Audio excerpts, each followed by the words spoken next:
Howdy, howdy, howdy, folks. How's everybody doing today? Hope you're having a wonderful Tuesday and staying warm. It's supposed to get kind of snowy tomorrow, I heard. You folks hear the same thing, maybe? Here, I'll leave that on pause here. Good afternoon, X-Slim. Flynn. Flim, I don't know. Sometimes I mess up the letters here. So we got a couple things today. First, Project 1 is due tonight. Now, 5 minutes ago. So, two things. Make sure you committed and pushed to GitHub, and two, submitted to D2L. Right? Unfortunately, there's no automatic linking from the GitHub Classrooms back to D2L. So, commit and push to GitHub, and then submit to D2L, and I'll be able to go find it and see it flagged for scoring there. We should be in pretty good shape. Then we'll talk about Chapter 4 tonight, coding control statements. We'll have all sorts of fun tonight, going a little deeper into some of these fun things. And then we'll talk about our second individual project as well. Oh, thanks so much. I went last week with my wife. We had a little date afternoon, evening, and she always goes to this place to get the pedicures done. So they didn't have the color I wanted, but I got like just the basic pedicure. But I found a matte finish for the kind of look I was going for. So I think it worked out well, and I think complemented the theme of running my Dungeons & Dragons campaign on Friday. So that was a lot of fun. It's always good to get together and just be silly and play some games. My players beat up some orcs and ogres, so they, although almost failed, had a little bit of fun there. So, all right. So should we talk about the project first? I hope you folks are hungry. Yeah, Lemon. So I started playing with my kids, and I had a buddy of mine who's played before. I recruited to be our dungeon master near the start of the pandemic. And then things kind of tapered off. He got a new job, and things got busy, so wanted to keep going. So I started up a campaign where I'm running it now with some friends and my son, and then I've got another campaign with my son, daughters, and another family friend. So trying for like monthly seems to work out relatively well. The weekly schedule thing was rough. That's just a big commitment. But early in the pandemic, we really had nothing to do, so it kind of worked out well.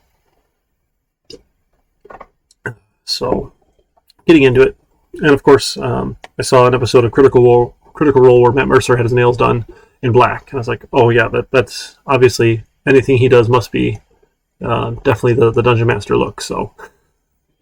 My wife was making fun of me, but it's okay. It was fun, and she said she doesn't hate him.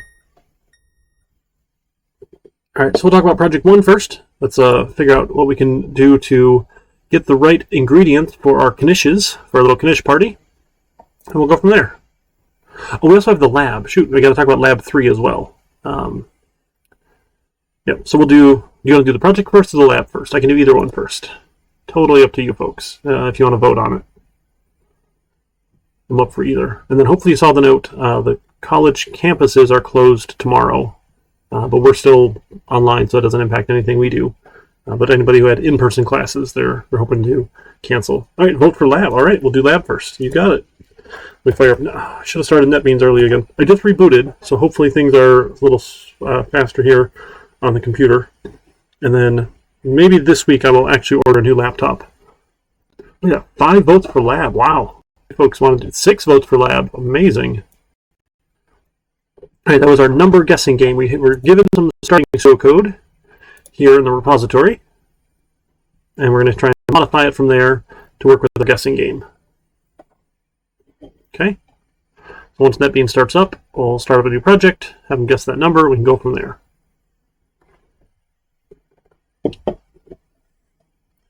See how well this works.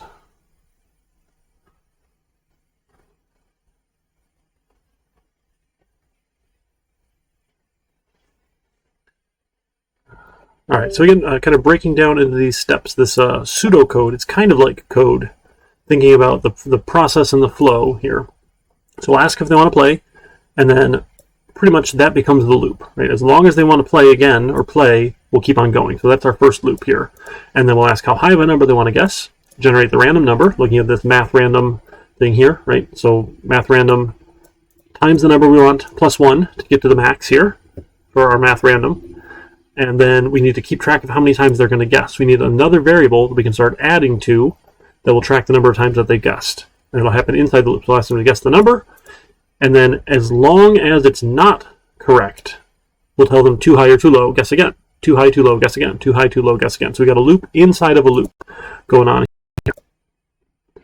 So let's start this up. Oh, it's so close. It's so close. New project. I had all sorts of issues earlier today with this mappings, and I am looking at a different tool, but it's not installed on the virtual machines, which is unfortunate. So I want to try and stick to the tool that's there for you folks to use. But IntelliJ seems to be working much nicer, so hopefully we'll be switching over to that soon. And this is the Tuesday night version here, so this is Lab 3. Like our project here. Yeah, and I had a terrible thing. I ran out of coffee this morning, so I was drinking Coke, which is full of sugar and is messing with my sugar now, and I haven't been able to get my sugar straight all day long. It's been high, low, high, low, high, low, which is maybe kind of loopy, but it's okay. We'll get there. So now I need to take some more insulin. Try not to go too low again. See how well it goes. Thanks, Flynn. That's a good question. That's a good question. I don't know. I don't know. I've only had to ask for software one time, and best I could tell, they like it if we only do new software once a year, come every fall. Whether or not we can do things off that cycle, I don't know. I'm sure it's possible. I just don't know if our IT folks are into that sort of thing. So I might have to ask them and then maybe ask real nicely. But it's pretty quick software to install. So maybe. But I think vast majority of people I find are not working on the virtual machines anyway. So maybe it's not that big of a deal if we don't have it on the virtual machines, but we'll see. So we close down this other project we're not doing. Go into Lab 3 here.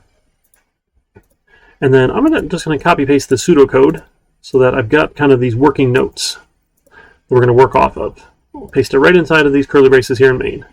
So our number guessing game. Great, that's what we're going to do. So we'll ask if they want to play a game. You want to play a game. Play a game. Here we go. And then we need, if we're going to be dealing with user input, we need that scanner class. We need a scanner. Again, I like to call it keyboard. There's a new scanner given system.in. And then it is very case sensitive. So make sure it's capital S scanner. Otherwise, it's not going to give you the right suggestions here. When you click this little light bulb, it won't give you an import. It'll just give you some other suggestions, which are not super helpful. If you want to call it SC like the book, go for it. No big deal. And then we'll get their answer. So this is, I don't know, what do we want to call it? The string play equals keyboard.nextLine. And then we can say while play equals ignoring case, a Y. So if they enter a Y, then my loop starts. Anything other than a Y, and we're all done. And maybe at the end of the loop, we get to say, have a nice day. Or something like that. Whatever, sure, that ends. So our loop starts. Then all of this happens inside the loop, right? So at the end of this loop, if you kind of want to work for any direction, not too big of a deal, we'll ask if they want to play again. So we'll ask them, do you want to play again?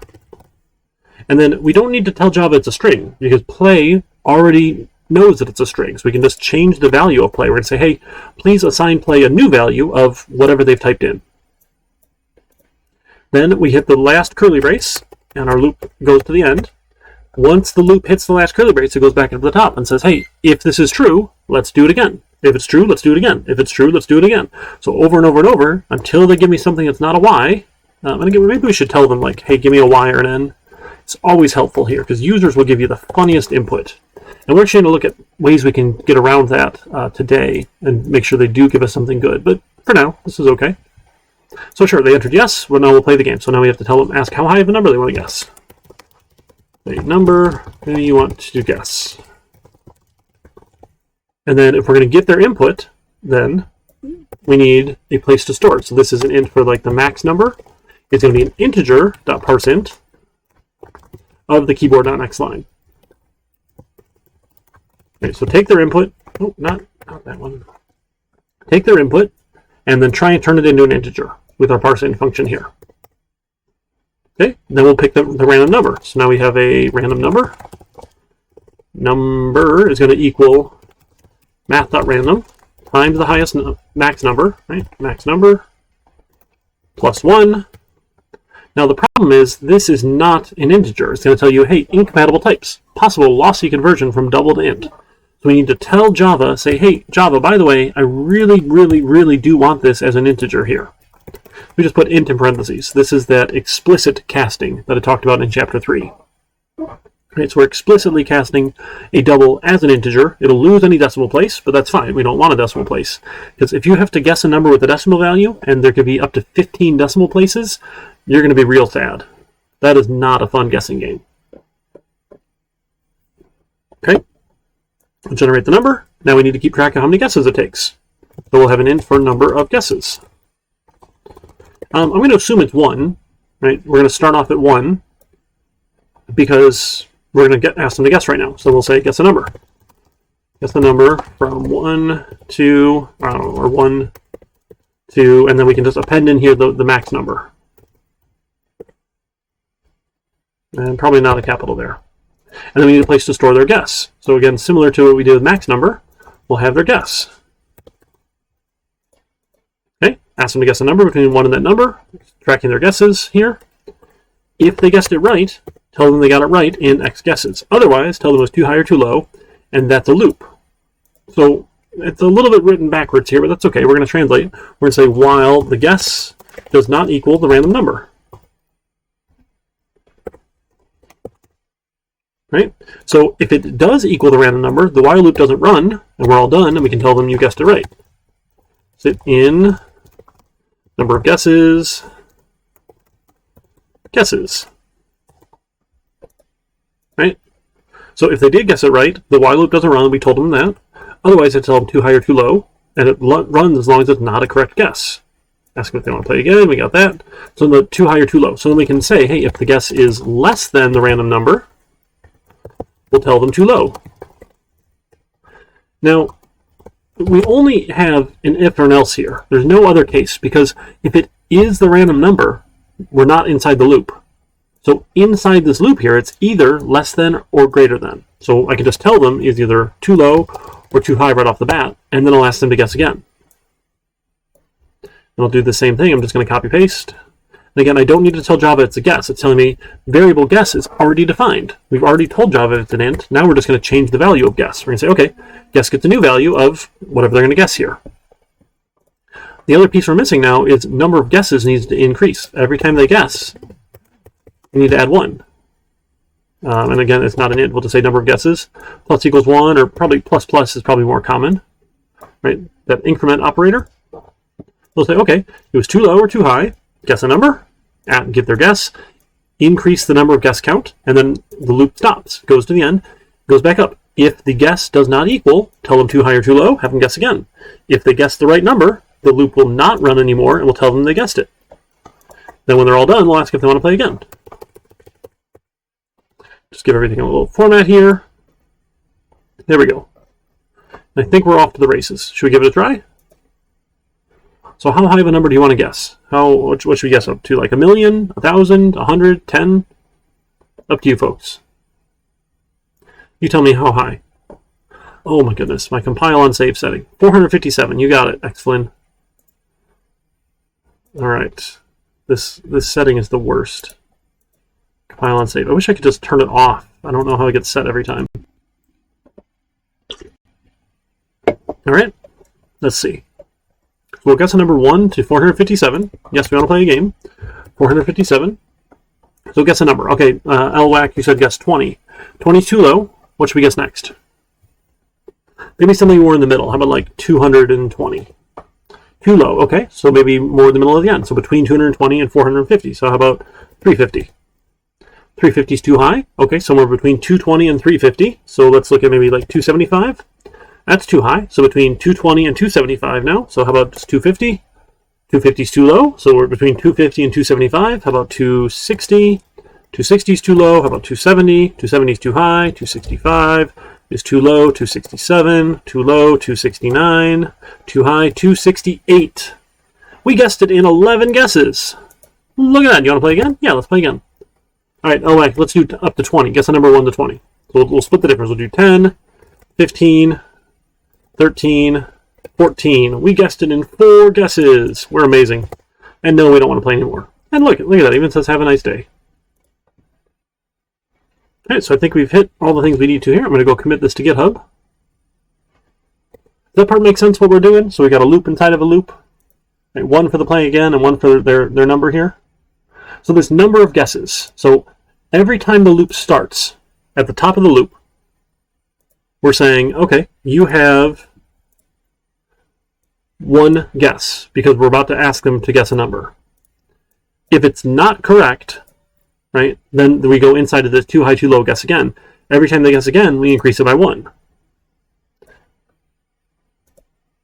When we get down to the bottom, we say, hey, do you want to play again? If they want to play again, loop comes back to the top, and we tell Java, oh, start number of guesses back at 1 again. So we're just using it and increasing it 1 every time they guess. I guess we could put that over here, because it would maybe fit more thematically. So we've got these 3 lines here. Guess a number, number of guesses. So the first time, we have to set it to 1. Every time after that, we're adding to it. So every time they guess, it gets added. So initially, starts at 1. So every time the loop runs, starts at 1. Let's see here. So we need, whoops, I forgot to commit all this stuff. So this was based and enums and lab 3. I forgot to commit those. Let's see. Oh goodness. Shoot. I'll fix that later. I'll fix it later. Maybe it, oh, bummer. That's all right. We'll come back. So let's do 1500. Oh. I need to leave myself a note to fix that.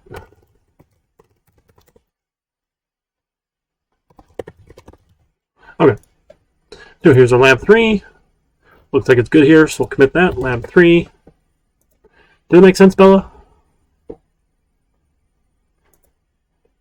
Do you sing? Is that why it's Bella's in treble? Did you sing treble clef? Is that like a pun?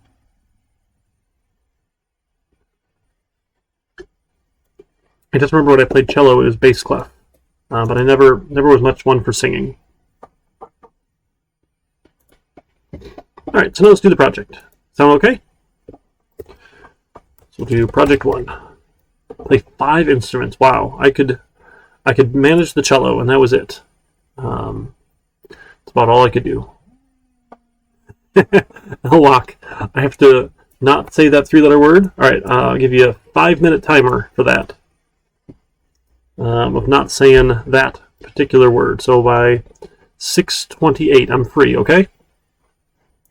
Alright, so for project 1, we are working on building a program that's going to help us calculate a number of ingredients that we need to make knish. And depending on what kind of knish we want to make, we're going to buy different numbers of ingredients. So again, let's go back here and take a peek at a project description.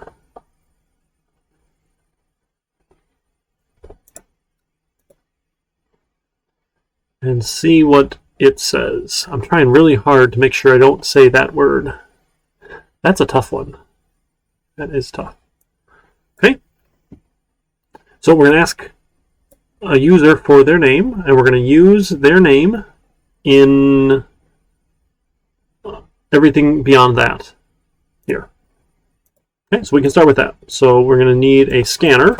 Again, I like to call it keyboard. The new scanner given system.in, and then we'll click a light bulb icon here and do our import, and then we can ask them for their name. What's your name? And then we need a place to store their name, so we can, I don't know, just call it name, I guess, equals keyboard.next line. So get whatever they type in, and we'll store it here in name. Okay, so we got their name. Then we're going to ask them what type of knish they want to make, potato, beef, or chicken. If they enter something that's not one of those, tell them we can't help them, and try again, and we just end the program. So we'll ask what type. Oh, I said a word when I mentioned a program that we're running. goodness. Kind of knish do you want to make? Potato, beef, or chicken? That line's a little long here, so I'm going to bump it down one. And notice it adds in a append here, right? It's concatenation, it's not addition. We're just taking both of these and smushing them together. Okay, and then let's check. So now we can get their input here. So we'll have a string for, I don't know, their choice maybe. Is going to be the keyboard.next line. And then everything happens inside of one of these. So we can say, hey, if choice equals ignoring case, beef.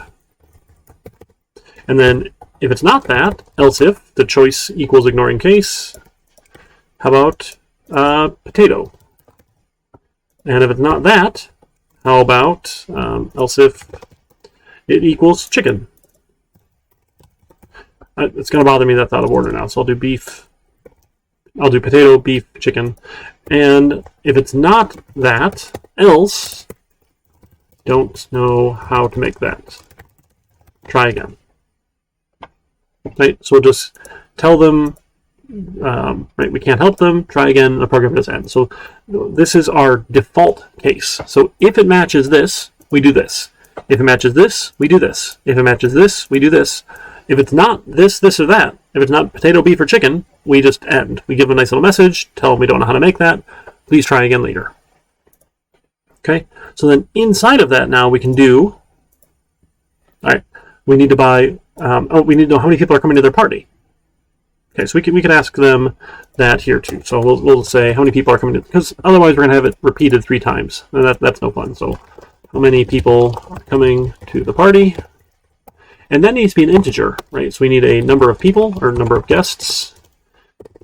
And remember, we can't just do keyboard.next line because this is a string input and we want this as an integer value because we're going to do arithmetic. So I need integer.parseInt of the keyboard next line. Now I'll have that integer value. Okay, so for potato, we need 1 pack of puff pastry for every 4 people and 1 pound of potatoes for every 3 people. Okay, so we need to tell them puff pastry and potatoes. So we'll have an int for packs of puff pastry is going to equal my number of guests divided by, and we said 1 pack of puff pastry for every 4 people divided by 4. And we need to round that up. Now, right off the bat, hopefully you're thinking, oh no, a bad thing's about to happen because an integer divided by an integer gives you an integer result. And that means we lose any decimal place and there's no chance to round up. So what we want to do is make sure one of these 2 things is not an integer. So it's probably easiest to just say, hey, let's divide by 4.0. And now it tells me, hey, possible lossy conversion from double to int. That's fine, no problem here. And then we want to round up. So we use this math.ceil function, and we put everything inside of that, math.ceil. Our arithmetic goes inside of that to get rounded up. And then we tell Java, hey, please, by the way, I really want this whole thing here then as an integer. So an int of math.ceil will turn it into an integer. Store me as packs of puff pastry. Okay, and then we need pounds of potato, right? Pounds of potato.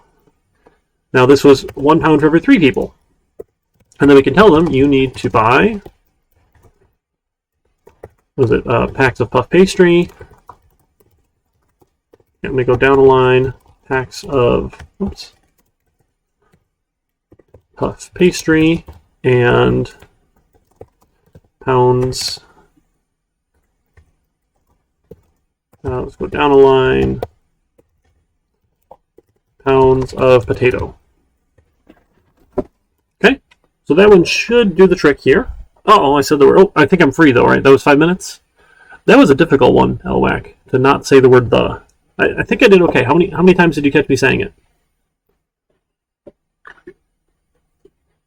I think 2 or 3 that I noticed, but I probably said it a lot more. 2 times. Okay, I'll give you 2 bonus points. Just exclamation points here. I think that does it. Oh, bonus points? Come on. There we go. The bot will give you bonus points if you ask for it there. Exclamation bonus points. And Nightbot is happy to hand out bonus points. That being said, they're not actually worth anything. They're just pretend points. All right, so this is the same kind of idea we want to follow here now for beef. So same pack of puff pastry is the same for all of these. So really, if we wanted to, we could save ourselves a little bit of trouble, and this could happen outside of each of these. If that arithmetic is the same every time, then perfectly fine. Right? We can still do that the same arithmetic every time. Okay. What's different then is going to be potatoes, ground beef, or chicken. So we need a pound of ground beef every 5 people. So we're going to calculate the same sort of line here. This is pounds of beef here divided by for every 5 people. And then it's pretty much the same line here. Pounds of beef. Pounds of beef. We just copy paste, change it a little bit. And then for chicken, same idea here. This was, what do we say? A pack of chicken breasts. So this was packs of chicken. That was for every 6 people then. Packs of chicken. Packs of chicken. Chicken breast. Okay. So we get each of these have their logic then for what is different, and we're keeping what's the same here. Again, nothing wrong if you have the same arithmetic in here every time. It's not going to hurt anything at all. I think it just makes life a little easier on us if we see these are all a little separate. I'm just going to add a little more spacing here because that's bothering me. Hopefully it doesn't take it out. There we go. All right, so we calculate pounds of beef, doing the arithmetic, rounding up, turning it back into an integer. So if you left this as a double, that would be okay too. It's just going to say like 6.0. That's no problem. So you did have the option of making this a double, and you wouldn't have to do the casting. That would be perfectly fine. Oh, we forgot to use their name. Oops. Uh-oh. Name. Name plus. And name plus. We got to do this everywhere here. Oops, oops, oops, oops. Let me copy all that. How many people are coming to the party? And name plus. Oops. Uh-oh. You need to buy, and name plus you need to buy. Oh, goodness. I messed it. So this is the problem when you copy paste. You got all sorts of errors in here now. Name. There we go. Now we're using the name at every prompt. So, and I would have seen this when I did my rubric, my self-assessment here. So if we go down and look at the rubric now to do our self-assessment, because we're supposed to turn in the pull requests. Oh, I forgot to ask for a self-assessment. I'm sorry. So, and a self-assessment. If you didn't do it, that's fine. But ideally, what you're going to do for every project is score yourself and tell me, okay, for asking for their name and use it in the prompts, I got 2 points. Or maybe only 1 point because I asked for their name and forgot to use it in the prompts. But that's your last check to go use the rubric. So we ask for the type here. If we don't know one of the types, we tell them they ended, calculate the right number, rounding up, and calculate the right number of potato, beef, or chicken. Okay, so I think we got the points for all of those. Give it a try. I'm going to turn off that compile on save thing before I forget. I hit the wrong button. Hit the wrong button. It's running something. There, stop, stop, stop, stop, stop, stop. No, stop. I said stop. There we go. Project 1. We're going to run Project 1.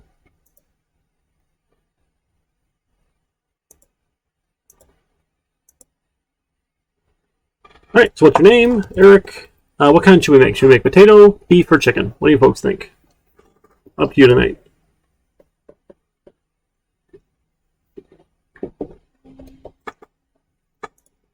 Pork. All right. How many people are coming to the party? Well, 27 people are coming to the party. I don't know how to make that. Try again. Okay, we'll try potato. Let's run it again.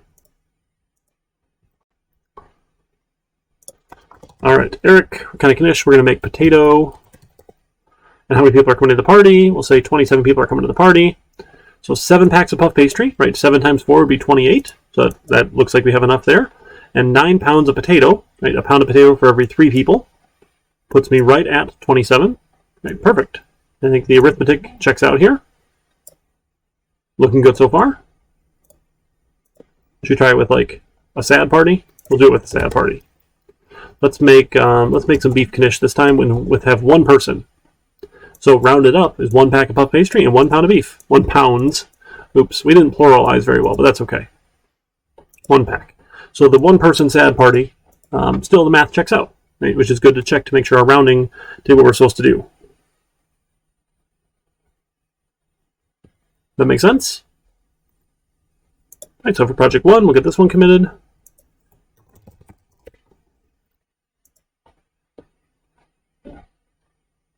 Commit and push. Any other thoughts, questions, concerns? Again, lots of different ways to tackle it. It's okay. Not everything had to look exactly the same, but similar approach is kind of what I had expected with the rounding and going from there.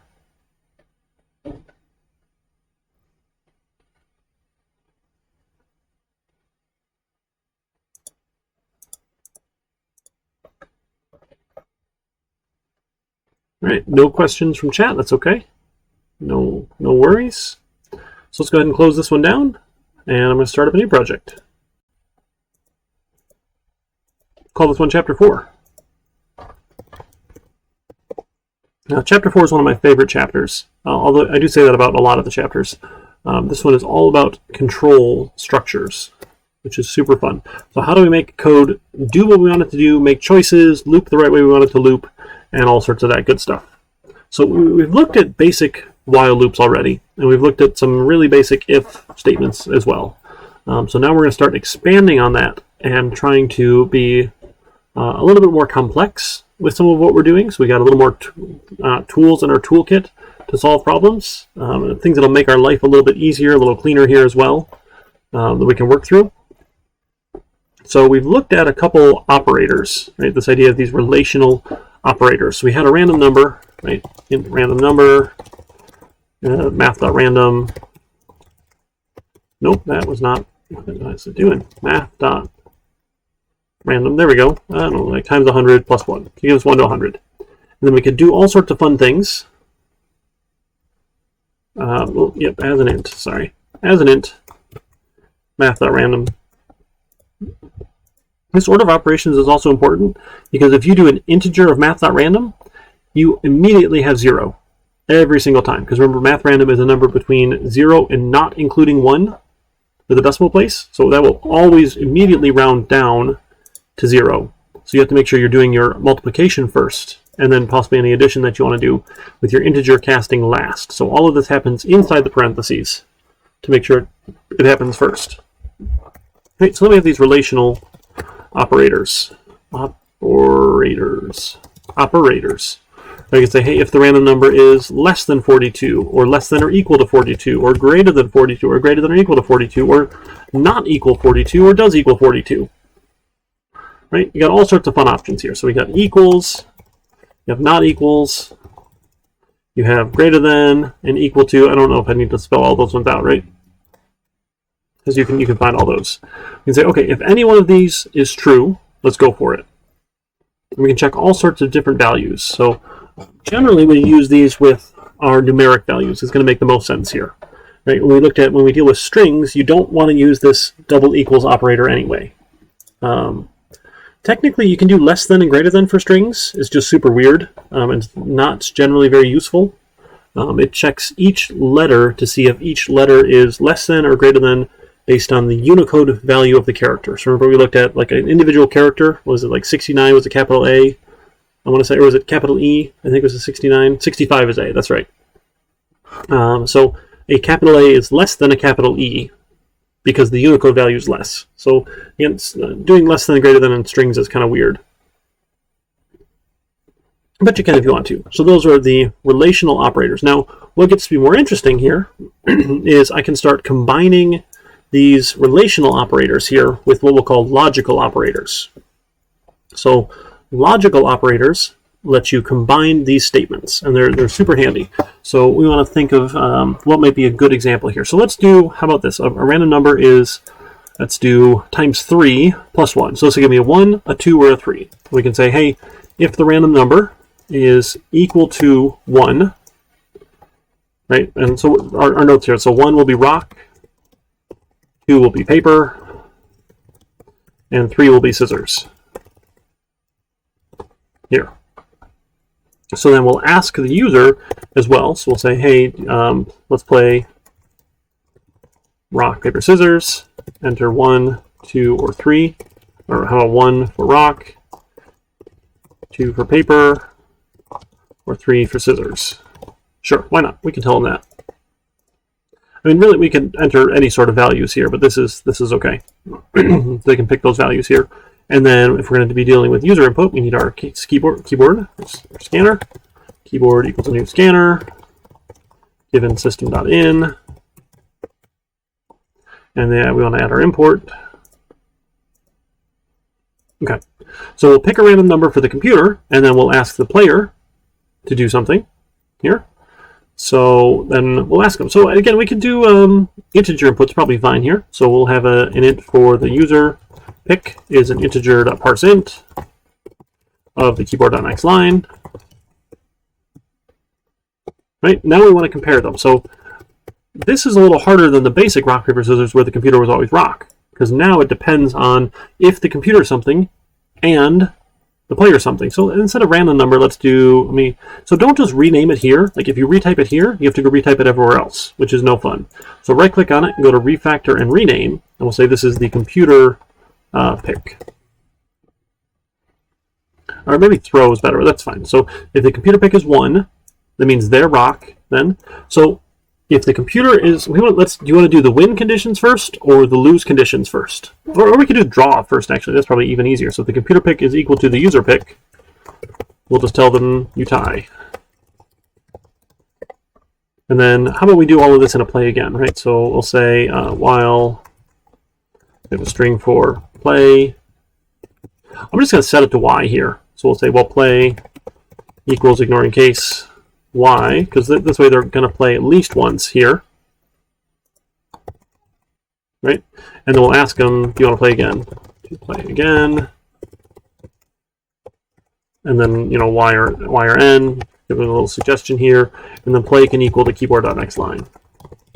This will keep us in the loop, so you can play over and over and over. So we did the tie here. Do you want to do the win or the loss conditions next? Either one. So this is if we both pick the same value, then we tie. Right now it's pretty easy.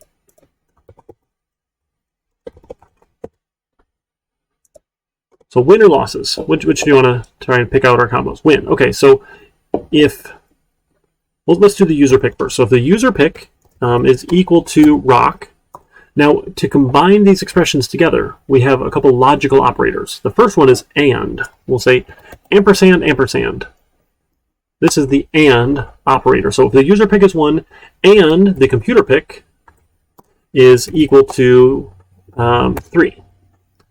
So this is the first win condition here, right? So if I picked rock and they picked scissors, we win. Now there's multiple win conditions, right? You can say, hey, if you're rock and they're scissors, you win, or if I'm paper and they are rock, I win, or if I'm scissors and they're paper, I win. Right? And I said or, so the operator for or is pipe, pipe. It's a really funny one. It's the shift / above the enter key. That's an or operator. So we can say, hey, if the user pick is equal to 2, they're paper, and the computer pick is equal to 1. So if I'm rock and they're scissors, or if I'm paper and they're rock, or if I'm scissors and the computer pick is paper. Any of those conditions here is a win. So, and they read just like the way they sound. So if I'm rock and they're scissors, I win. Or if I'm paper and they're rock, I win. Or if I'm scissors and they're paper, I win. So it can get a little confusing trying to work around the ands and the ors. So I always like to imagine a McDonald's, and this helps me keep it straight in my head. So if I go up to McDonald's and I say, hey, I'd like to get a quarter pounder with cheese, and the poor clerk there who doesn't get paid enough says, would you like fries with that? I say, no, I don't want fries with that, because I don't want a burger and fries. So if they're saying burger and fries, the whole answer is no, because McDonald's fries are gross and nasty. So if either case in an and is a no or a false, the whole thing is no or false. Right? So do you want burger and fries? Absolutely not. No way. I only want a burger. I don't want their nasty fries. They have the worst fries of any fast food place. I don't understand why people like McDonald's fries. They're awful. right? But the quarter pounder with cheese, at least I'm told, is cooked fresh and doesn't sit in one of those warming bins for hours up until the health department says they shouldn't keep meat around anymore. If you work there and that's not the case, please don't tell me. Please don't ruin this for me. Just let me imagine it's cooked fresh, and I'll go with it. Their advertising hooked me. So that's an and. So if either part of the and is false, the whole thing is false, which is, you can write it all out. It's not the worst thing in the world. So if you have true and true, the whole thing is true. If you have true and false, the whole thing is false. If you have false and true, the whole thing is false. And if you have false and false, the whole thing is false. So if any one of the two is false, when you're anding together, the whole thing is false. Right? Thank you, Elwalk. I appreciate you telling me that. Yes, the quarter pounder should be cooked fresh. And it does make a difference, I swear. Definitely a much higher quality burger there with some fresh cooked meat. So if you're anding, right, both sides have to be true. So you have to be 1 and the computer has to be 3. Okay, so we're going to and those together. So if both are true, the whole thing's true. So I'm 1 and you're 3. Okay. If I'm not 1, then I don't care what you are. It doesn't matter because I'm not checking this one here. Now with ORs, it's the opposite. If either one of those is true, if I go up to the poor clerk there and I say, hey, or they say, do you want a burger or fries? I'm going to say, yes, I want the burger. If either one is true, so true or true is true. True or false is still true. False or true is still true. The only time you get a false when you're ORing is when they're both false. So if neither one is true, then the whole thing is false, right? False or false, yes, the whole thing's false. But if either side of an OR, these are ORs, and these are ANDs. Okay, so OR and AND. For those operators there. It's an OR, that's an AND. So with our logic here, right, this follows. So this and this, or this and this, or this and this. So if either one of these three here is true, which means they both have to be true, then the whole thing is true, and we can tell them when they won. Now, if they didn't tie and they didn't win, you're stuck with you lose, right? We don't need to go and enumerate all the different loss conditions, right? We're going to work smarter, not harder, right? Be a good programmer, be lazy, be efficiently lazy. So the you tie is easy, and then one of the other, you win or you lose, you can pick to do, and the other one is our default here. Yeah, we'll ask if they want to play again, so let's try it. Should we play some rock, paper, scissors? 1 for rock, 2 for paper, 3 for scissors. No, those are a little bit large here. Can we break that down? Let's do our own new lines. You remember these new line characters? Right? We could do our own new line characters. Why not? How about 1 for rock, 2 for paper, 3 for scissors. So I'm just going to do all my own new lines here to make it look a little bit nicer. There you go. 1 for rock, 2 for paper, 3 for scissors. What should we play? Yeah, the truth tables get lots of fun, X-Flynn. You can go crazy with truth tables.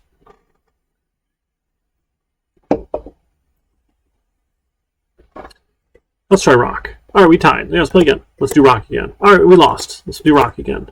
We tied. Let's do rock again. We lose. Let's do rock again. We win. All right, so we won, we lost, and we tied with rock. Feeling good so far. Let's try paper. Paper, we lost. Paper, we lose. Paper, we lose. Paper, we lose. Paper, we win. Finally, paper, we tie. Okay, so we got all 3 conditions for tie, or for paper. Hydration, thank you so much for the reminder to hydrate. You got to stay hydrated. It's hydrate or dihydrate. So we'll do scissors, we win. Scissors, we win. Scissors, we win. Scissors, we tie. Scissors, we win. Scissors, we lose. Okay, so we've gotten every single condition, win, lose, and draw, out of each of those. So I feel pretty good that it seems to be working here. Now, we didn't bother telling the player what the computer played, and that's fine. To do that would be another, we have to tell them, hey, if it was a 1, tell them they played rock. If it was a 2, tell them they played paper. If it was a 3, tell them they played scissors. We could do that if we wanted. We don't need to add that in right now. Right? wouldn't be too bad to just do another if else, if else, if else here. Computers 1, 2, or 3. What do you folks think so far? Hey, thanks so much for following along. Glad to have you here. You folks doing okay? This is having a little bit of fun with these ands and ors, trying to combine some of this logical stuff together. Now, you don't technically need any of these ands and ors, right? The reason why we like them is that they are a shortcut for us. To try and do this without ands and ors would be really annoying, right? Because we would have if the user pick was 1, and then we would have another like nested if inside of that, right? We could say, hey, if the user pick is equal to 1, then we could say if the computer pick is equal to 1, do something, right? You tie, else if the computer pick is equal to 2, then if we're a 1 and they're a 2, we lose, right? We lose, and then else you win, right? You don't want to have to do this inside of each one. And then it's even telling us, oh, this is suggesting we replace it with a switch. That's fine. We don't want to do that. So you could do all of this, and then you could repeat it for if the user's pick is 2. So you don't need these logical operators. It's just going to make your life a lot easier, and then your code's going to be generally easier to read once you understand how to read these things. So you don't need to say, okay, here's one if, and then here's just one thing in an if, here's another one thing in an if. You can put them all together here with those logical operators. So this is the slow way, without ands and ors and ands. Oh my goodness. Logical operators. And or. There we go. Right, that sort of thing. So I might just leave this all commented out because I don't think we need to have it in here twice. So I'm going to put a little comment block here and put that separate here. So you can imagine doing it the same way here, right? And then else if my user pick equals 2 and yada yada yada, right? Dot dot dot dot dot. To be continued. Does that part make sense? So these are just shortcuts, so we can combine some of that logic for us to make our life a little easier. Sorry, I'm slouching back here. My back was getting a little sore. It's been a long day. Oh, I think in the future I'm going to be better about planning my Tuesdays, but the 4-class Tuesday thing is rough. Yes, thank you so much, X Flynn. I will use my backboard. It keeps me from slouching. That's probably better than laying back in the chair, right? So now I can be sitting up nice and proper there with a little bit of lumbar support. Awesome. All right, so we did our logical operators. We did relational operators. We did if. We did else if. Excuse me. Whew. Now you will see that it is valid Java code to say if, let's say user pick equals 1, you win. This is technically valid Java code because the first line after an if block is assumed to belong to the if block.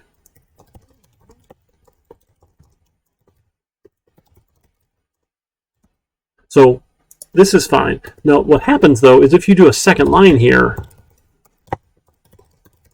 it is not attached to the if block here. And it's even going to warn us here, confusing indentation. Because it's not. So just because we tabbed it in doesn't mean it actually belongs there. So it's always, I always recommend using curly braces. I think it never hurts anything to use curly braces.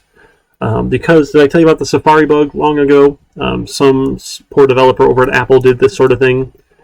And they were not using curly braces and introduced a SSL vulnerability, which made the Safari browser vulnerable for a while till everyone patched, and it was a big issue. It was quite a while ago now. I think, wow, maybe back when I was in school. Yeah, man, that was like ancient. But I think curly braces are always great, and I will always recommend that. So let's not do this thing. Don't do this without curly braces. And I think they're just great. Curly braces are good. Okay? So you might see those. You can see ifs inside of ifs. So before we get to switches, we've been going for almost an hour now. Why don't we take a break before switches, and then we'll look at switches, another kind of control statement. Similar to if, else if, else if, else if. Actually, very similar. That sound okay? Want to take 10? put some music back on, and then we can talk about switches.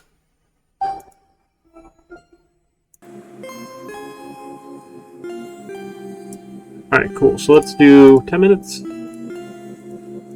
Break. That puts us back at, what, 7:05, I think? 7:05. We can go from there, okay? Alright, folks. See you in a couple minutes.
Hey folks, welcome on back.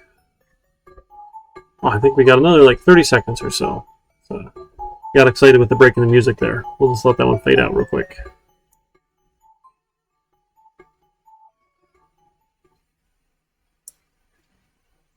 Alrighty. Still more 30 more seconds. I'm bad at this. Hope you folks are doing alright.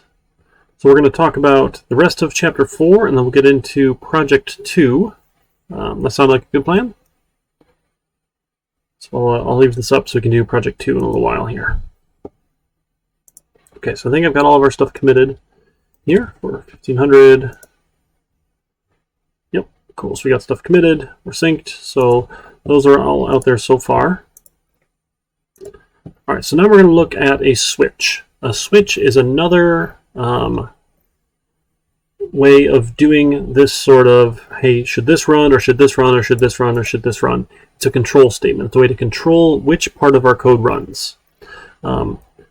Personally, I'm not a big fan of switches. I think if, else, is perfectly fine. And to be honest, you can do more things with an if, else, than you can do with a switch. So literally every switch can be replaced with an if, else, but not every if, else, can be replaced with a switch. Is part of the reason why I don't like them, I think. So we'll look at a couple examples of switches here, and we can go from there. Okay. So if you like them, there's nothing wrong with it. Just whatever you prefer here. So let's see. So we did rock paper scissors already.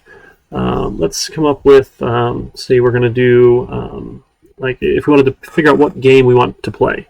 So recently one of the student groups was trying to figure out which game we should play on our snow day. So let's ask them here. So what game we play for a snow day? Here, what video game? And then we're going to have a bunch of different options. We had, I think one was Halo, and then we had. So I'm just going to do them all as separate print lines because doing those on my own backslashes were kind of obnoxious. 2, I think, was Super Smash Brothers, and then 3, I think, was Mario Kart. And then 4 might have been Fortnite, and 5, I should change these numbers here, right? 4 and 5, let's see, what did they have? Like Jackbox games, I think. Jackbox games. Something like that. So you could vote on different types of games here. So we can go get their input. So we need a string for their choice is going to equal keyboard.next line. Now what we can do is, again, this is fine as a string here, doing string comparisons. I wanted it specifically as an integer because my random number was an integer. Because that way I could say, hey, do they equal each other for tie? So in this case, we're just going off of it as strings, perfectly fine. So what we do, we say we switch on choice. And then you give it a set of curly braces. So you switch on choice here, and we're going to give it a bunch of curly braces. So the choice here is what's being switched on. And then what we do is we are going to add a bunch of cases. So we say, hey, what is the case? So case of 1, colon, we get some statements here. So, I don't know, we'll say Halo can play up to, I don't even remember how many people can play Halo at a time. Whatever we wanted to do here. Like if they voted Halo, I don't know, we'll just say 1 vote. 1 vote for Halo. Sure. Now the next thing you have to do is you include a break keyword. So break shows up in this nice little lovely orange here, right? It's a reserved word, has a special meaning in Java. That means please end the switch. That's another reason I don't like switches, because you have to include these breaks. And we'll say, hey, case of 2. We'll say, hey, 1 vote for Super Smash Brothers. Sure. And then break. And then another case, 3, and a colon. I don't know, we could do more interesting things in here, but this is probably fine for now. We'll say 1 vote for Mario Kart, and a break, and then a case, we'll say 4. We'll say 1 vote for Fortnite, and a break, and then we'll have case 5. 1 vote for Jackbox. Sure.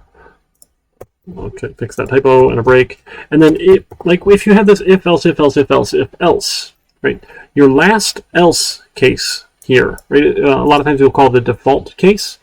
like when we looked at our project, right? It was either potato knish, it was beef knish, or chicken knish. If it wasn't one of those, it was else. So with switches, we say default. So if it's not one that we recognize, it falls under this default. Why are you cranky with me? No, okay, it's not doing my shortcut. I want my shortcut. System.out.print. Oh my goodness. Print ln. That's not a valid vote, or something like that, right? You can just give them some sort of message here. Now, after default, you don't need a break because the switch is done, right? That's the end of the switch. That's all you have to do here. So very similar to if, else, if, else, if, else, if, right? But your cases are very specific. Here. You know what? We could even let's get rid of the numbers here. Let's get rid of the numbers. So we'll do it this way. And we'll say, so this was a switch on Halo. This was a switch on Super Smash Brothers. This was a switch on Mario Kart. This was a switch on Fortnite. And this was a switch on Jackbox. We'll just put Jackbox. Okay, and otherwise it's not a valid vote. Right, so what that lets me do is it's going to match now. Now the problem is that it has to match letter for letter, case for case. So a lot of times what you want to do is you want to take this choice and you can say to lower. So to lowercase means every letter in my choice then will get lowercase. So then I can put all of my options here as all lowercase to make sure I match. So so before we did like with strings, we had equals ignoring case. There is no equals ignoring case in switches. Right? There's only, you can take everything to lowercase and match it that way. So that's one option. Again, not the worst thing in the world here, but you can have a sort of switch like that. You have some different options. Let's see, so that one's okay. The other weird thing you can do with switches is you don't technically need breaks. This is probably another reason I think switches are super weird here. So here's a fun example here. So we just say enter the day of the week number 1 to 7, and then we can have a int day of week equal to integer.parseInt given the keyboard.next line. Now it's perfectly valid to say I want to switch off the day of week here, and I want case 1, case 2, case 3, case 4, case 5 to say is it the weekend yet? And then a break, and then we'll say case 6 and case 7, weekend, yay, and a break, I guess. We don't need a default case here. So this is perfectly fine. So as soon as it matches a case, it will just keep on going until it hits a break, which is super weird. So like we could even say here like Monday, Tuesday, Wednesday, Thursday. But if you don't have the break, let's see what happens. So when we run this here, we enter the day of the week. One for rock. No, we don't want to play again. All right, what game should we play? We should play Halo. I want to vote for Halo. Day of the week, Monday, we get everything up until a break. And this is another reason I hate switches. So as soon as it finds a match, all of the code will run until it hits a break.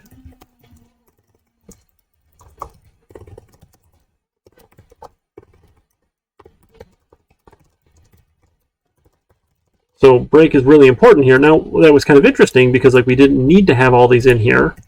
We could just say, okay, if it's 1, 2, 3, 4, or 5, we'll just say is it the weekend yet?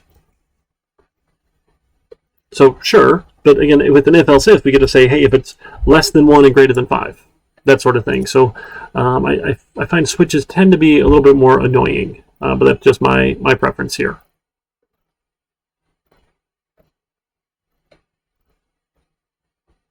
Okay, so we can do switches, and then we're going to tackle more loops. So we've looked a little bit at the while loop. Right, so our while loop said as long as something's true, we're going to run. So a while is a pre-test loop. It's going to check to see if the condition's true before it runs. So we'll say, hey, int number is 0, we'll say while number is less than 10. Let's print out the number. And then let's say number plus plus. We'll just add 1 to it. Okay, so one of the tricks here is you want to make sure you're always changing what's being evaluated in the loop.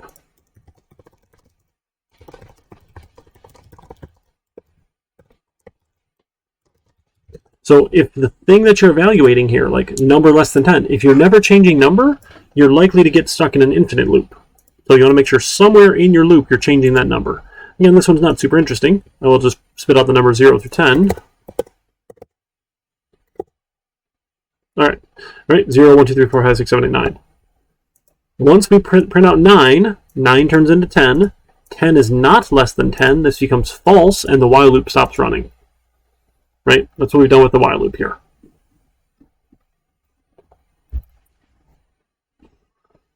So it's because this is not guaranteed to run, right? It's the pretest loop. The other option you have is a do loop.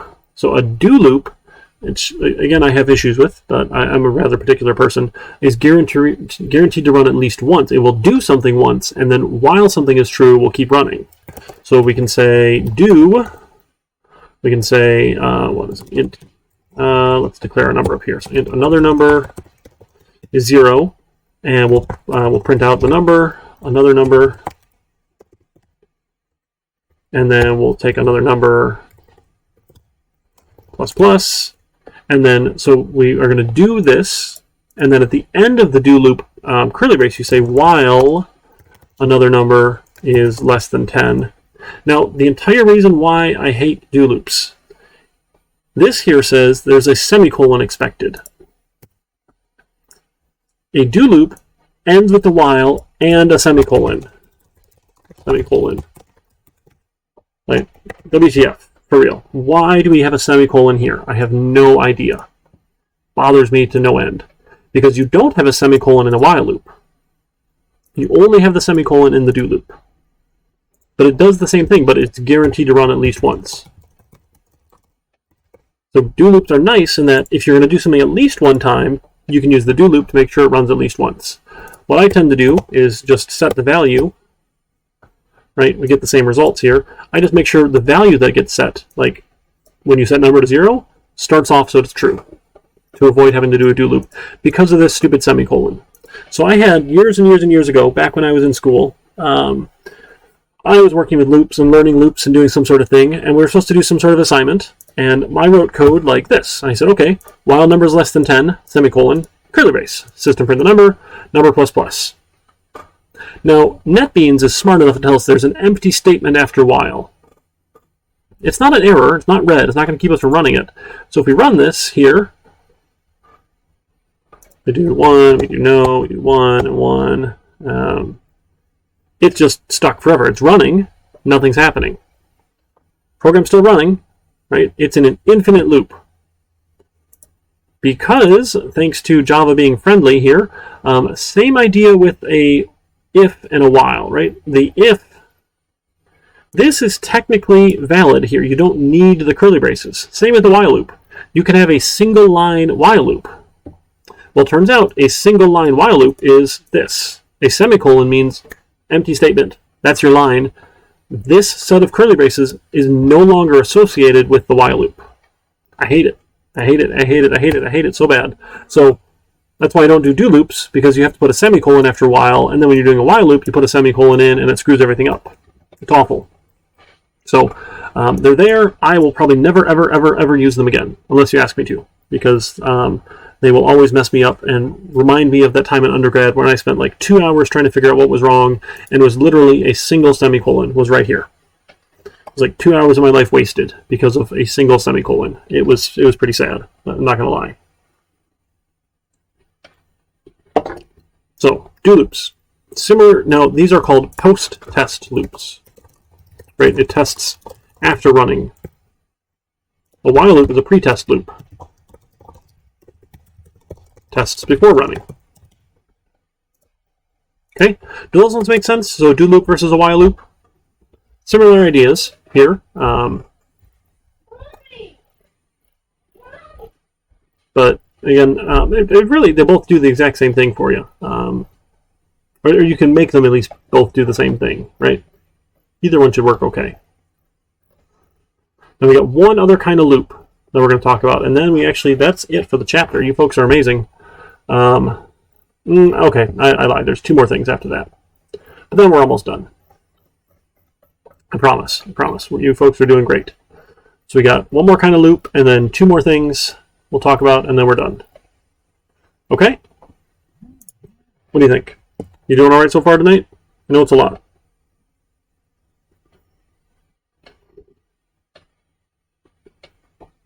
Excuse me. Whew.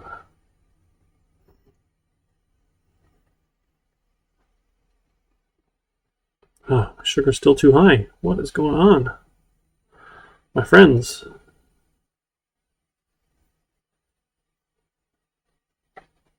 All right, chat got quiet after break. I hope that's a good sign, that everything is just going swimmingly.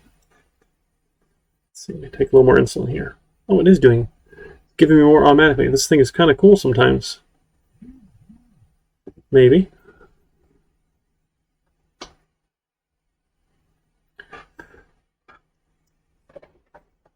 All right, let's see.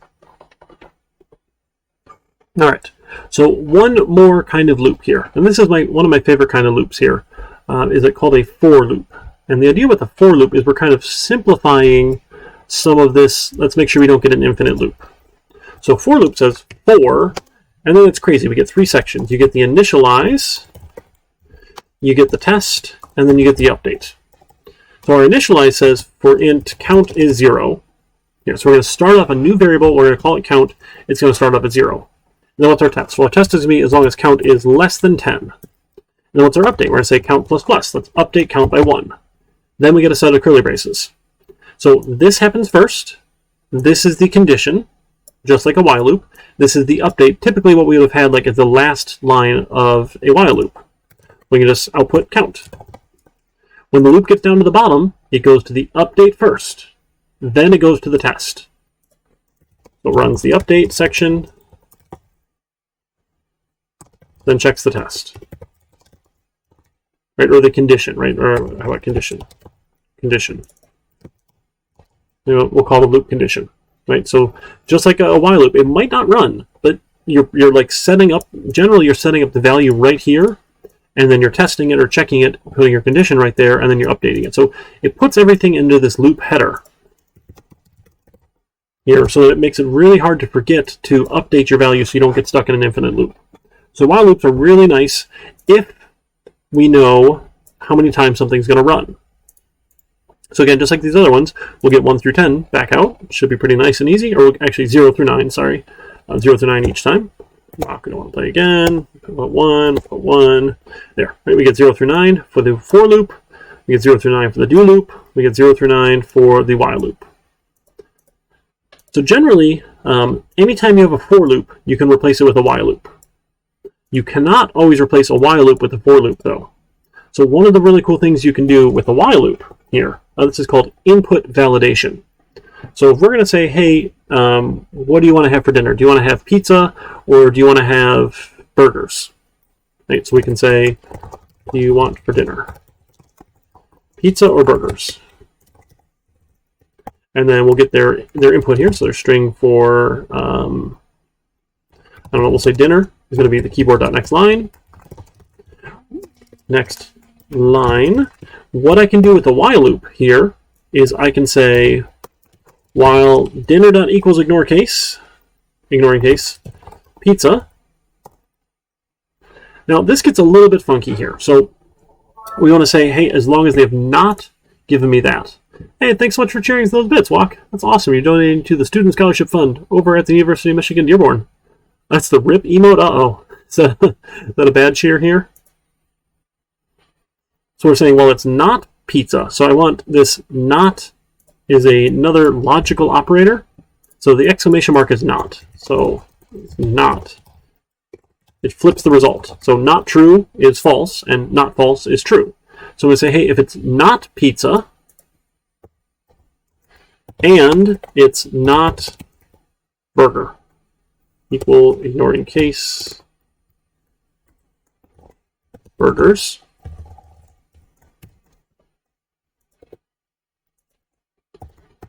So now remember here with our logical operators, if it's not pizza and it's not burgers, I need both of these to be true for the whole thing to be true and my loop to run.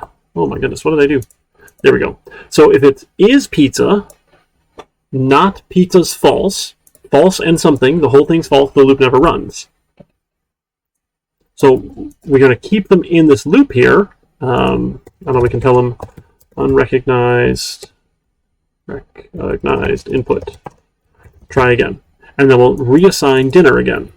So I can do this sort of loop here and say, okay, if it's not one of the values that I'm expecting here, ask them again. So we call this an input validation loop.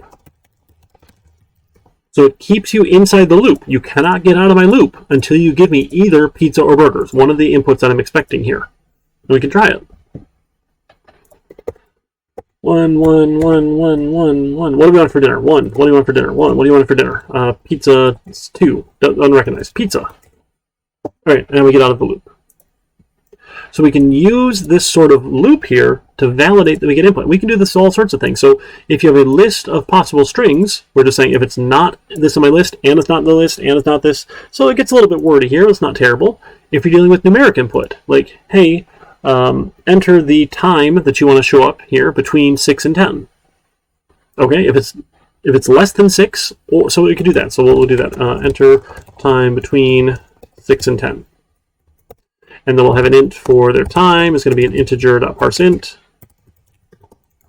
Oh my goodness, why does it keep giving me such weird suggestions? Integer.parseInt. Keyboard.nextLine. No, next line is right there. I had it. Okay. We can say while time is less than 6 or time is greater than 10. Now in this case, it's easy because I don't have to say not this, not this, not this, not this. I can say, hey, if this is invalid or this is invalid. So invalid too low or invalid too high. Either way works here. So you can be creative with your ands and your ors here to come up with different ways of checking that. And we'll tell them invalid response and then just repeat it essentially. We just don't need to tell it it's an int again. So this way we can validate our input here. It says loop runs if it's too low or too high. Right, if either one of those is true, the whole loop runs again. So with numeric input, right, greater than less than is pretty easy. With string inputs, we just say if it's not this in the list, and it's not this, and it's not this, and as many as we have, it might be a big list to go through, but we can do it. It's not the worst thing in the world. Right? We probably don't have more than like 5 things on a list here.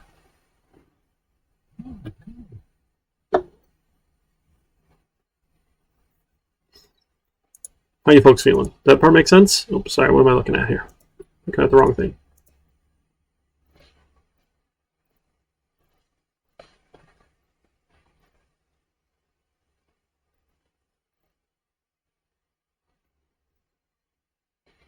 You okay? All right, now I'm going to show you 2 more keywords here that I'm not fond of, and I generally will try and avoid these if I can help it because I find them to be confusing. But you can do this bad thing and say while true. We're going to have some sort of loop here, and we'll say I don't know. So enter. What do we want to say? A class you want to take, or stop. And we'll just keep on entering those values here. So let's just do it here. And then we can get their input. So a string for class is going to be, take keyboard.nextLine. When I typed class, it lit it up orange because it was a reserved word. String, there we go, string. So I can't use the word class as a variable name because it's reserved. I can say, hey, if the class to take equals ignore case, equals ignore case. If it equals stop, we're going to use this keyword called break. So break ends a loop. It's a hard stop. Breaks the loop, totally ends, we're done, game over. Okay, so into the class they want to take, they can keep on entering things forever because it's while true. This is an infinite loop. Don't try this at home, kids. That's a joke there, by the way, sorry. Right, we're an infinite loop until we hit break. So break will end the loop. So the only way to get out of our loop here now is to hit this break. So I'm generally not fond of breaks because I think it'd be better to put this as the condition here. We could say, well, it's not class to take equal ignoring case stop. I think is a better option, right? We could say while not equal stop. So as long as it is anything other than stop, the loop will run. If it does equal stop, well, not true is false. False, the loop will stop running. So I generally think these are better options here than using break. But it is an option. Another thing you can do is you can use a continue. So a continue is similar to a break, but it just takes you back to the top of a loop here, which is kind of weird. So we'll say, we say, how about an int for sum? And we'll say while the sum is less than 100, we'll say enter a number. Oh, we have to give it a value here. So sum starts at 0. Say enter a value to sum. And we can say, hey, if, we need their input here. So an int value is going to be integer.parseInt, given the keyboard.next line. And if the value is less than 0, I'm going to use this continue keyword. So continue jumps back to the loop header. So it means, hey, you gave me a weird value. I don't want something less than that. Just jump on back. Otherwise, I'm going to take my sum plus equals the value. So we're just going to keep on adding values here. But if you gave me like a negative number by mistake, then I'm going to say no good. Hey, thanks so much for stopping by, Last 7 Samurai. Good to see you. Are you still streaming this week at all? Give you a little shout out here. If you folks want to go see some chess, I think JJ's streaming again. Awesome, super cool. He's an amazing grandmaster out of Turkey, studying computer science here in the States. I think you're still out at St. Louis, right? Playing at the St. Louis Chess Club. That's super cool. I always wanted to be good at chess, and it was not in the cards for me. So I'll forever be an amateur, and that's okay. I'll have fun playing my amateur level. I don't think I have what it takes to be a grandmaster. So what this continue does, right? We're saying, hey, don't do the rest of the loop. So anything after this gets skipped. So we can use it to just jump back to the top, right? And say, okay, hey, are we done yet? So another fun, silly thing you could do with that continue, we could say, hey, for int number is starts at 1, we'll say number is less than 10. How about less than or equal to 10? Number plus plus. We can say if number, how about modulus 2 is 0? We'll continue. Remember, modulus is the whole number remainder here. Oh, we already have something called number. How about my number? We'll do my number. So if it's an even number here, we're going to continue. So skip even numbers. Otherwise, we're going to print the number. So this is going to just jump back to the loop here. It'll run the update, run the test. So this was only going to print the odd numbers now. Again, kind of silly to bother with the continues there, but you can if you want. Pizza. That was no good. Invalid time. Stop. Get value of sum. 1, 0, 100. Okay. Oh, uh-oh. We have a bunch of 10s. We're supposed to print my number here, not number. One more time. Maybe we can make that work here if we print the right thing. 1, 1, 1, 1, 1, 1. Oh, pizza. 6, 1, stop. All right, value to sum, 100. There we go. So we get 1, 3, 5, 7, 9. We get just the odd numbers. Again, this is kind of silly here because you might just have this, you could do the opposite. Right? It doesn't have to look like this. Another thing you could do is you could just say, if my number modulus 2 is 1, then we could just print the number. Right? Like, you don't have to go this skip route. So again, I find these to often be confusing. I think if you're trying to use a continue or a break, you could probably do it in a way that's less confusing. Because like, well, now I have to think about, well, okay, continue means I'm not doing something, and then I am going to do this, and like, a lot of times they're just awkward. So I tend not to use those sorts of things. Okay? All right, one more thing we're going to look at. This is the last one, I promise, and then we'll talk about the next project, is a loop inside of a loop. So we can say for int hour is equal to 0, hour is less than 24, hour plus plus. I'm going to put a loop inside of this loop. I'm going to say for int minute is 0, minute is less than 60, minute plus plus, minute plus plus, and I'm going to print out my hours and minutes. I'm going to say hour plus colon plus a minute here. Now, it's not going to be the prettiest output. There's other ways we can do to format these sorts of things to have it exactly to. Don't worry too much about it. It's just going to be ugly, and we'll fix it another time. But what I'm going to get, so for every run of this outer loop, so when hour is 0, I'm going to get the entire run of the inner loop, all minutes 0 to 59. Then when I get to minute 60, this loop is done. Now the outer loop runs, hour gets increased to 1, and the inner loop starts over back at 0 again. So we're going to get all of the possible times here. 1, pizza, 6, stop, 100. There we go. We get all the possible times here. Again, it looks a little funny here because we're not doing the padding here, but right in 24-hour military time, right? So we get all the possible times because for every run of the outer loop, for every run of the outer loop, the inner loop runs start to finish. Okay? All right, so we got two things. Oh, we need to talk about our lab, and then we need to talk about the project. Okay, so for the lab, we're going to draw some shapes. So a common thing that you might do, you could say, how about an int? I will ask the user, here the size square to print. And then we'll get an int for size. Is going to be an integer parseInt of the keyboard.next line. And I'm going to say for, this is int row is 0. Row is less than size, row plus plus. I'm going to say for int column is 0. Column is less than size, column plus plus.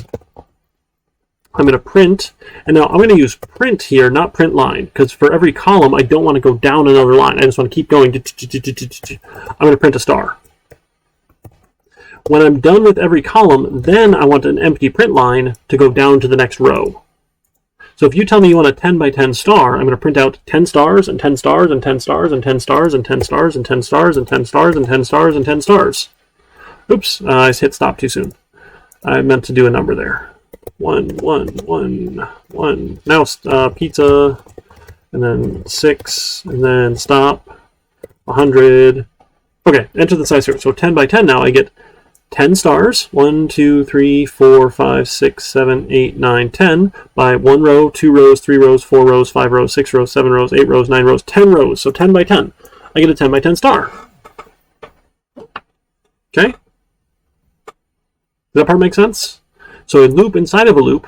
So I'm going to print a star for every column, and then once I've printed every column, I'm going to go down a row, go to the next row. Okay, so what we're going to do for our lab then, let me do lab 4. The classroom link here. I think I've got a lab already ready to go here. Let's take a look.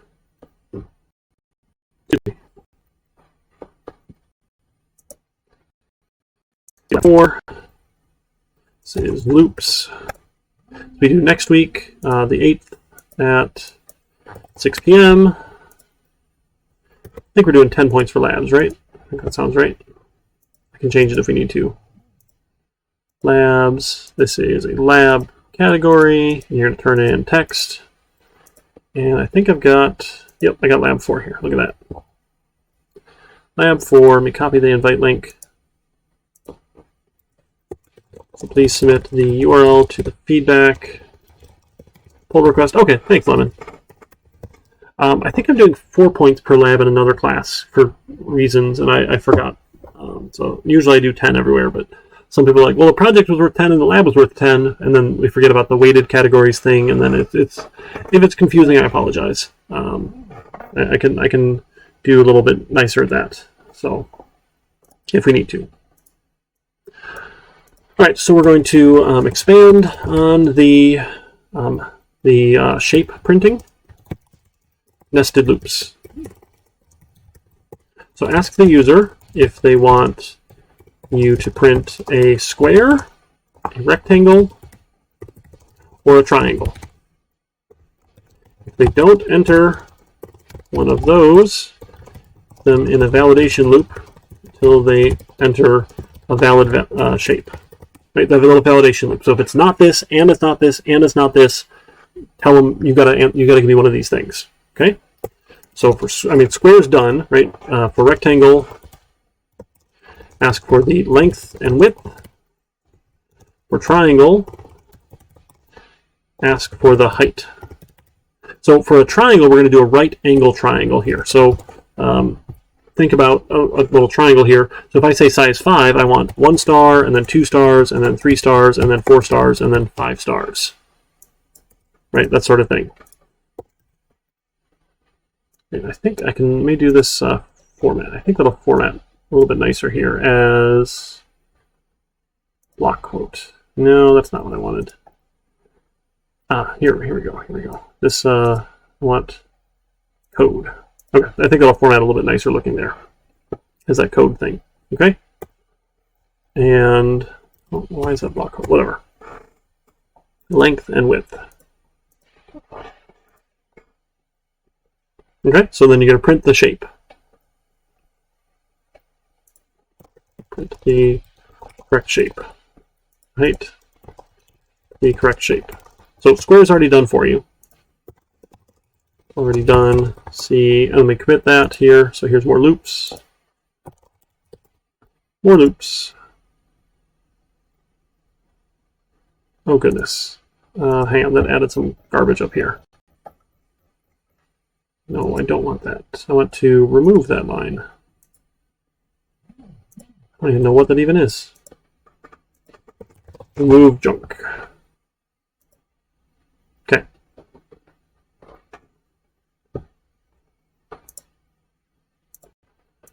Square is done. See chapter 4. Examples.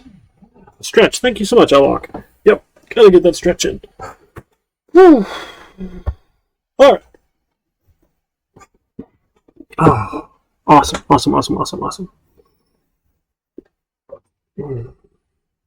Okay, so that's our labs. We're just practicing doing these loops inside of loops here with the length and widths, right, or heights or whatever happens to be here. Okay, and then we add a new assignment here for project 2. I think I clicked new assignment. 100 enter project 2. I want the Oakland Community College Java template and a feedback pull request. Okay, there we go.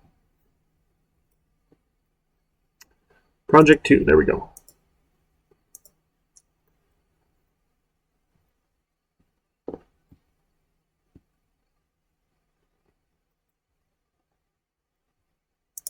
This is project 2. This is due in 2 weeks, so it's the 15th now at 6 p.m. And this one is probably about, I think that'll be about 15 points or so. I'll build out that rubric in a little bit for you folks. Goes in project. So again, it's worth more than the first project because we don't get to forget anything. All the things we've done already still apply. We're just building on it, adding to our toolkit here. So I'm going to say, please submit the feedback pull request URL and a self-assessment using the rubric. See how many points we got for each. Right? Ideally, it's 100%. Right? I'm totally thrilled when everyone gets 100% on the projects. That's really exciting. But this is your last chance, like, to look at that rubric and then score yourself. And if you didn't get it 100%, you know, give yourself some partial points and let me know why. Happy to see that as well. Okay, so what we're going to do is we're going to build a bad text-based adventure game. So we're going to create a story that tells the user they woke up somewhere and asks them what they want to do. Game loops until they enter the secret escape word. So like this is one big while loop as long as they've not entered the secret escape word. Okay, so we'll pick a secret escape word, whatever you want it to be here, and then we're gonna have some actions here. So if they enter help, display the list of valid commands. So the things that they can do, if you want to include commands for moving around, like go north, go south, go east, go west, or anything you want to pick here, right? Those sorts of things here. And we're going to include commands or actions like sleep, or eat, or jump, or I don't know, hide, those sorts of things. Why not? So a couple actions here. So these are just options. You don't have to use these particular ones here. Okay? So we're going to keep track of the user's energy. So every time they go a direction, reduce their energy by 1. So this idea of like this go north, go south, go east, go west direction, like north, south, east, west, reduce energy by 1. Okay? If their energy is 0, do not allow them to go in a direction. Tell them they need to sleep. Okay? So the sleep action should restore their energy to 10. Right? So energy starts at 10. So if they do the sleep action, it restores energy up to 10. Okay? So every time they enter a command, we're going to tell them the exact same story here. So it's not a great game. Every time they choose an action, the exact same thing happens. So you might say, the exact same happens in the story. So if they go north, you might say, you go north towards the forest. If they go north again,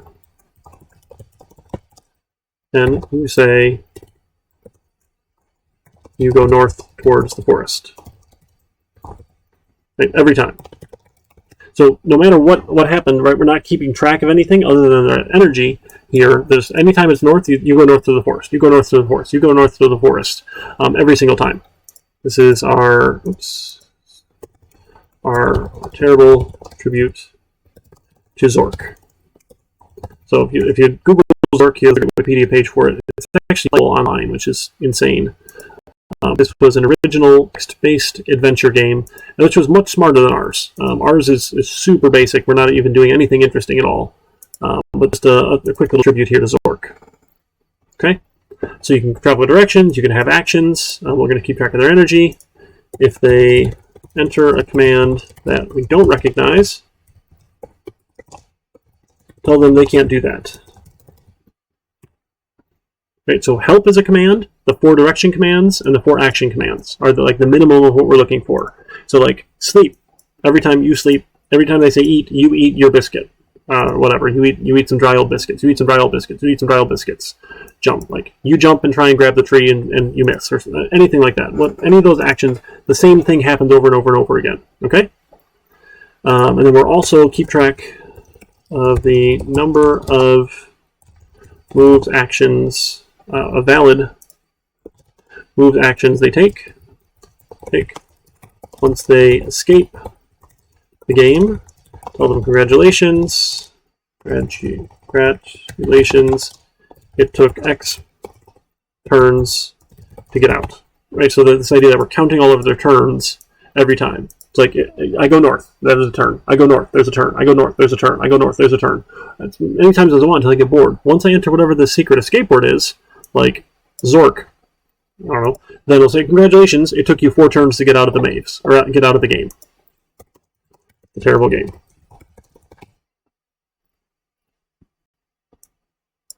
Does that part make a little bit of sense? Okay, I'm going to grab all of this real quick.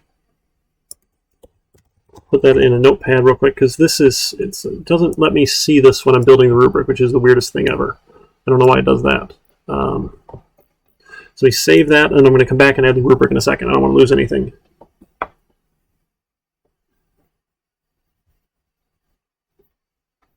Come on. Let's go. There we go. Okay, so let me go back and add the rubric here.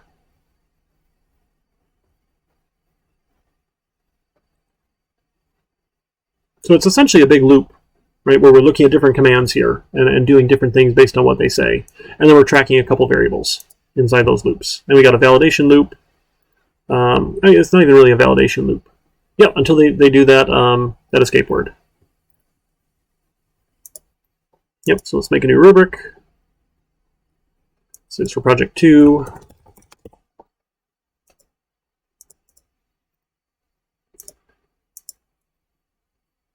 So if it's missing, there's no points.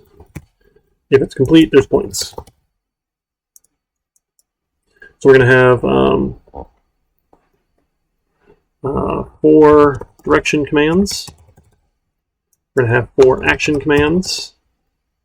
We're going to have the sleep command, which stores energy. We're going to have, oh, these shouldn't be 4 each, sorry. I think they're going to be like 2 points each.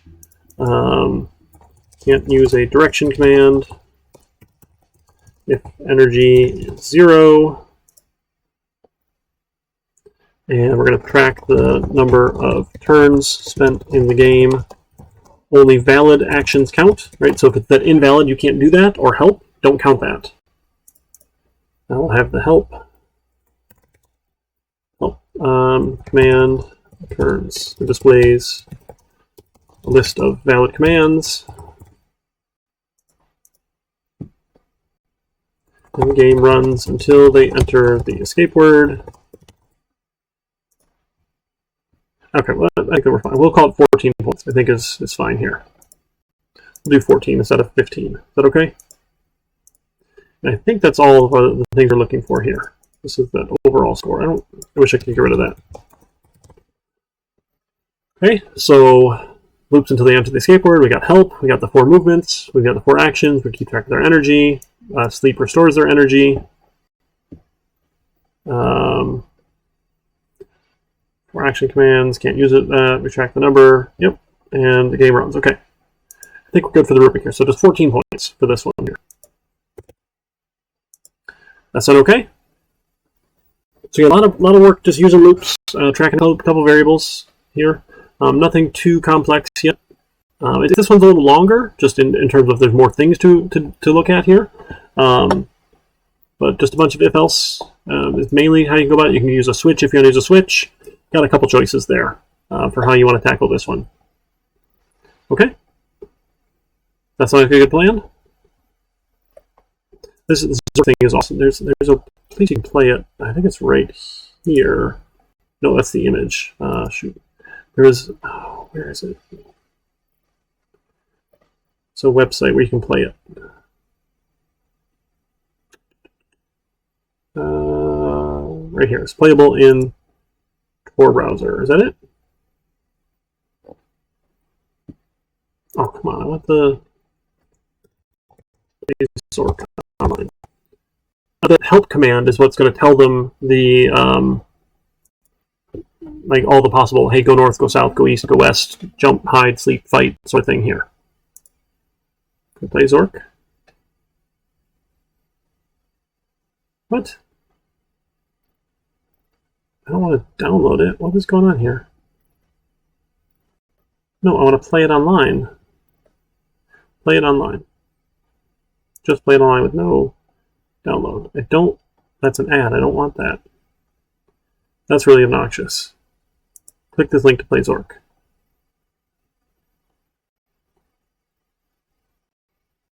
This really it? This website's terrible. Okay, here we go.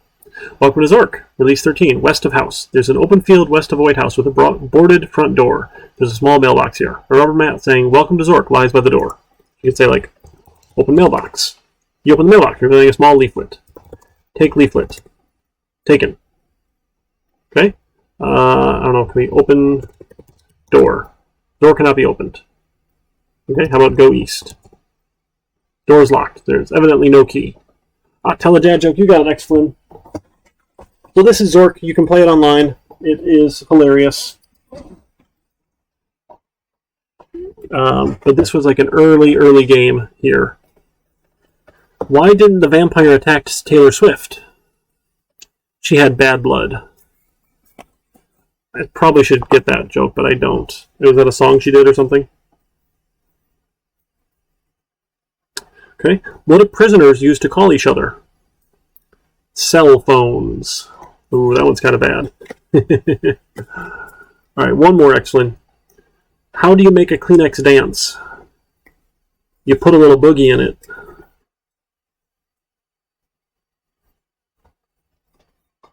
All right, I got a whole pack of other ones in here. Probably won't get through the whole pack in the semester, unless I keep doing 3 at a time. All right, so I can't do that. Let's see. Open field west of the house. So can we go west? There's a forest with trees in all directions around you. All right, can we go east? I don't know. Dimly lit forest, large trees all around. One particular large tree with some low branches stands here. I don't know. Can we climb tree? Which do you mean, the tree or the large tree? Climb large tree. You're about 10 feet from the ground, nestled amongst large branches. The nearest branch above you is above your reach. On the branch is a small bird's nest. In the bird's nest lays a large egg encrusted with precious jewels, apparently scavenged somewhere by a childless songbird. The egg is covered with fine gold inlay and ornamented in lapis lazuli and mother of pearl. Unlike most eggs, this one is hinged and has a delicate-looking clasp holding it closed. The egg appears extremely fragile. Take egg. Cool. Climb down. Climb down tree. Okay, we're back in the forest. Go east. You're in a clearing with the forest surrounding you to the west and to the south. There's a pile of leaves on the ground. Go east. Clearing. Go east. Okay, we can't go east anymore. Can we go north? No. Go south. We're in a forest. To the east, there appears to be sunlight. Go east. You're in a clearing. Pile of leaves on the ground. Pick up leaves. A grating appears on the ground. Open grating. Grating is locked. Bummer. Okay, well, we have to find out something to do with that then, so let's go west. Go west. Alright, you're facing the north side of the White House. There's no door here, and the windows are barred. Open window. Not something you can open. Look in window. I don't know how to look inside a window. So it's not the best. Like, if it doesn't know what you're doing, it's a little bit difficult here, and there's no real help coming. Oh, look at that. There's a couple help. There we go. That's a nice little help here. Look at that.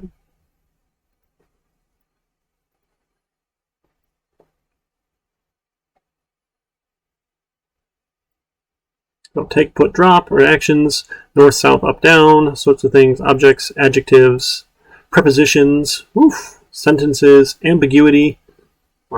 This one's difficult. Right, we can look at our inventory, those sorts of things we can look. North of house. No door here. Go south. The windows are all barred. This sort of thing. I don't know. Do you have any other questions? You ready to get started on the lab? Get started on the project? What can I do for you here?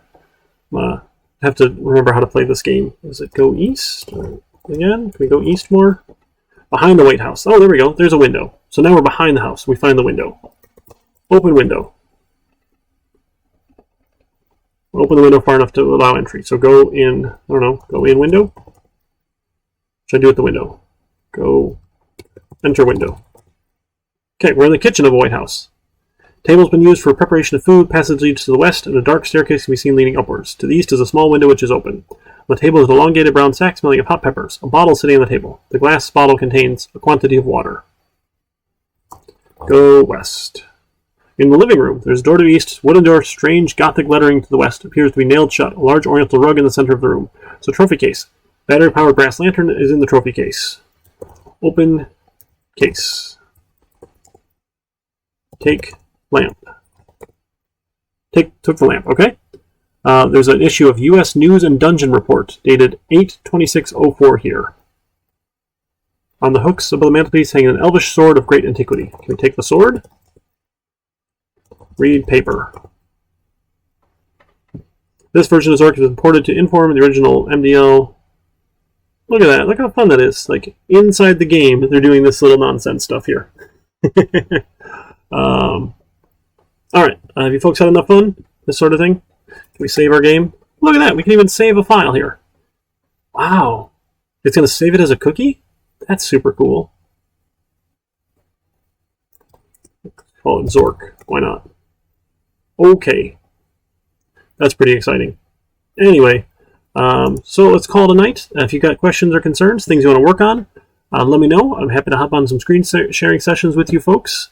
And if that's all we got, why don't we send a raid out as part of the fun of Twitch? If you want to go hang out with my friend, the Reluctant Hermit, I think he's around and online tonight. We can go hang out there, have a good time. He's just a very upbeat fellow. Definitely good to keep your spirits up in this time of quarantine. So we'll go hang out there. If you got questions, shoot me messages, find me on Discord, send me emails, send me texts, and we can go from there, okay? We should have a lot of fun. Reluctant Hermit. You folks take care. Oh, I spelled it wrong. A-B. Reluctant Hermit. I can't type, friends.